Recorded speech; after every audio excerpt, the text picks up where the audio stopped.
Hello and welcome to another adventure on Amanda's Character Studies. The topic of this podcast is a little out of my comfort zone. Today I am talking about writing my first D&D character. Now, I've written on role-playing forums but have never done tabletop gaming. This is also not a normal Dungeons & Dragons character, not because she is a super awesome, totally unique Mary Sue. It is because she was created in a vacuum. I mentioned on my blog that role-playing is a collaborative effort. That's how people have fun with it. I did not create her with a plan to find a game to play her in. I have no dungeon master to confer with to see if my character fits into his or her setting. I can't compare with other players to see if the party has a good build and tweak things as needed.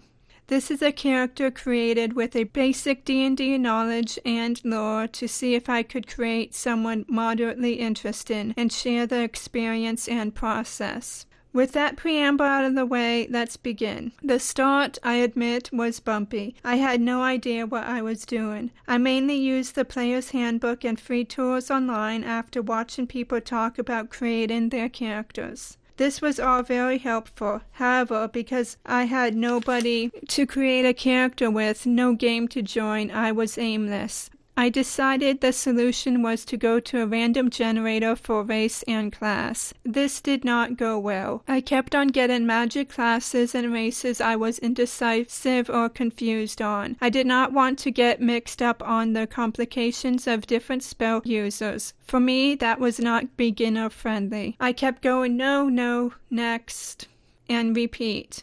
Finally, the random generator suggested a rogue. I thought I could work with that, so I did. The race was harder to figure out, and I switched it a couple times, having to recalculate stats as I did so. I wanted her to have decades of experience in life, but still have youthful energy, and I leaned toward elf for that reason. If I was creating this character for a certain game, I would have talked to the DM for advice on which elven subrace was appropriate. Being a solo creation, I settled on a half-elf for the versatility. There's the baseline.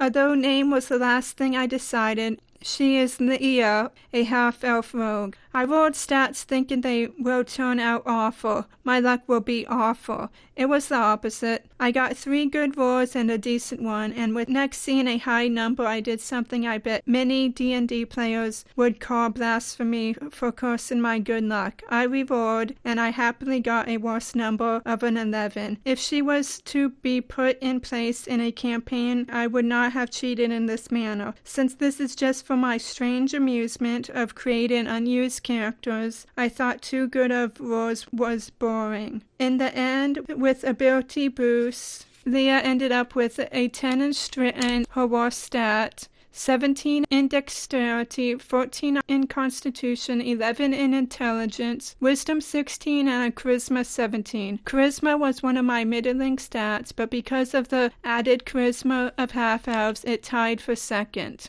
That's a good thing, too, because the majority of skills I chose for her are the charisma category: deception, given to rogues, performance, and persuasion, along with her dex skills. I made sure she could get out of situations, either talking her way or sneaking her way out. Given another number crunch, I made her level 3, mainly so I could get the roguish archetype thief. With that, I can segue into describing her background and her character based around these stats.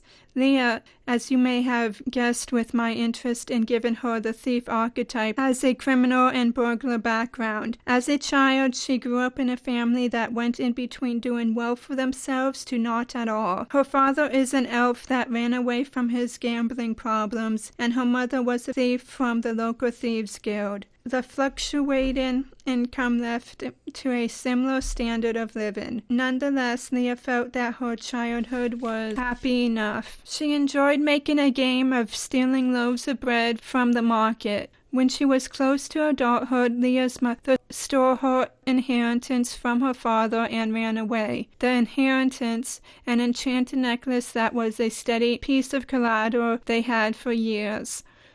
Our young half-elf, enraged, charged after her mother. Leah became an expert thief on the move, robbing who she saw fit and searching for her mother to claim her prize back. Eventually, she made a mistake and robbed from a well-guarded tavern. She was caught and after whipped a few times from the guards, was offered a job as a barmaid instead of being taken to the authorities. Leah took years in her new job, becoming the best she could at reading a room and being a people person. She also practiced basic performance and card tricks for her customers. Some days she chilled at the local library, not really reading, just chilling.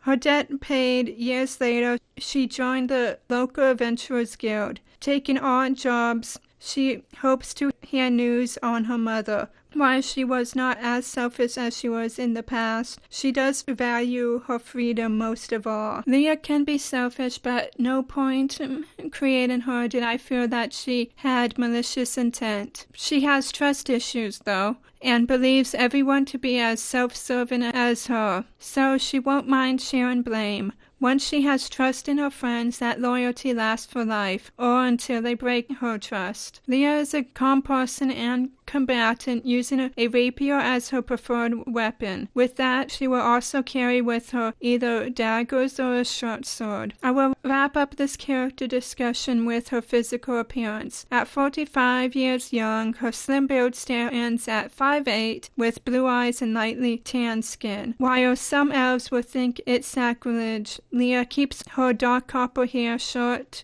to avoid getting it caught in either people's fist or in her surroundings while sneaking. That is Leah. I haven't actually thought of a last name. A rogue half-elf. Fun fact, I looked up a list of elf names and chose one from Tolkien. Some parts are vague for me, more so than I would like. However, I have enough confidence who she is that I can imagine her in a tabletop game. This was fun to do, and I'm happy with my success for number crunching.